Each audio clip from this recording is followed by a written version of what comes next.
Lokostrelstvo sem si izbrala, ker je to umirjen šport.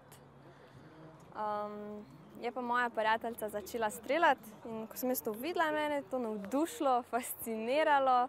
Sem rekla, pa jaz bi to probala, ne? In sem se vpisala v klub, začela streljati.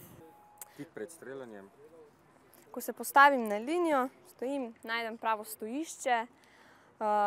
To je čisto odvisno od lokostrelca, lahko zaprem oči, razmislim točno, kaj bom naredila, kako bom izvedla strel, kam bom namerila, vse razmislim in odklopim vse okoli sebe, odklopim okolico, da me nič ne more zmotiti. In takrat strelim, to je to.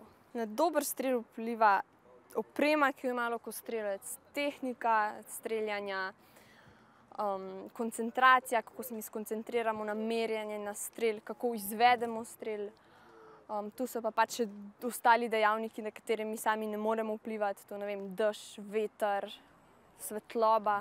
Pri lokostrelstvu je pomembno vse. Vse mora biti 100%, zato ker če imaš ti ful dobro tehniko, pa se ne moreš skoncentrirati na strel, je čist brez veze. Ali pa obratno, če se lahko skoncentriraš, pa nimaš dobre tehnike, ne moreš dobro streliti.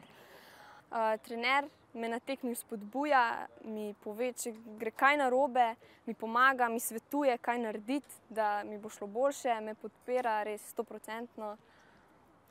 Moje želje so še veliko velikih tekem in pa olimpijske igre.